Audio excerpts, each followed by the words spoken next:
was the largest, tallest building in the world, and it held on to that title for 24 years. So buildings are measured from the threshold of the door of the lowest open-air public entrance up to the top of the structure or spire. Here's where a technical distinction comes in. Those two white sticks atop of piers are antennas.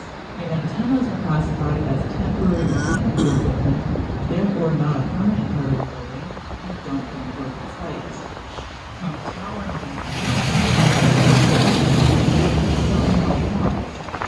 which seems silly because you can't go up the spire. None of us can find what we're going to I want to tell you guys about two people who have scaled the Seoul Willis Tower. The first was a rock climber from the U.S. named Zenas Newberg. This is Chicago downtown river. Chicago downtown.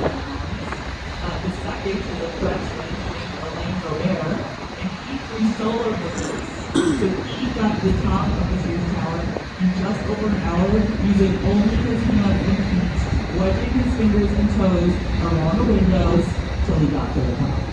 Now both men did make it successfully to the top, and both men were successfully arrested. Because you cannot just go scaling buildings, guys. Not that you were holding the antenna going too hard, but the antennas on top of the Sears are about the same size as Gateway Centers 1 and 2, our black box buildings over here. So if they did count, they would add a substantial amount to it. Alright. Anyway, now I want to talk about something critical to the formation of Chicago and to what we see today, and that's the Burnham Plan of 1909. So Burnham earned himself quite a reputation at the 1893 World Fair, and soon after, he was asked to craft a plan for the city. What he produced was the first comprehensive plan to the controlled growth of an American city, marked with a civic center, axial streets, and plenty of public parking. Burnham called Chicago the Paris on the Prairie and really emphasized the importance of public parks and green space. Our city's Latin motto, Urb et Ordo, translates to city in a garden. He wanted every Chicagoan within walking distance of a park, and today we have over 600 parks in Chicago. 9% of our land is park space, which belongs to everybody.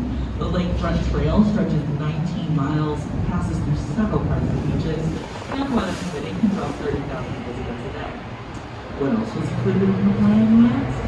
Grant Park, front lawn of the city, is included in the plan.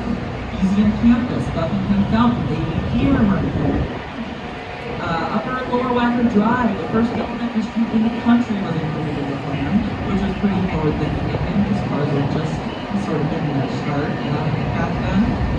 Burnham also clarified the grid pattern of streets, which makes it pretty easy to get around if you just know that State and Madison are your 0, 0 origin coordinates. Chicago is familiar with this system since early childhood, owing to the fact that my dad is obsessed with it. It is the greatest system ever invented, and each of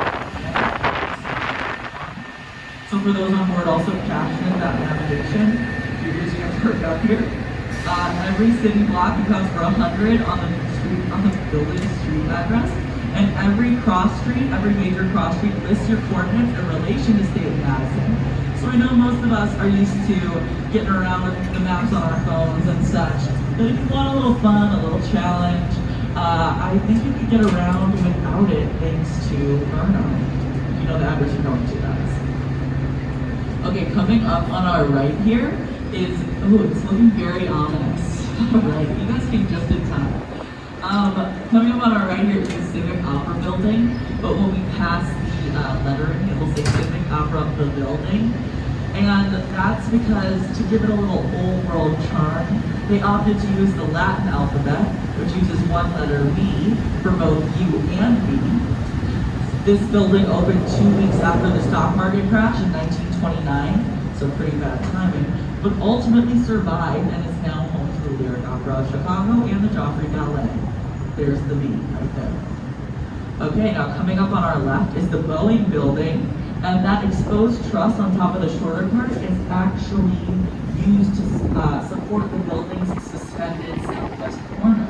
So another neat visible engineering solution to the issue of downtown. And now you've seen several buildings built on top of existing railways, and you wonder who has the upper hand in these situations. So since the railways own the land by extension and own the air above, and when developers want to construct on these appearing open sites, they do so by leasing the air rights above. It does come with a pretty hefty price tag though. Boeing pays over $1 million a year just to exist right there.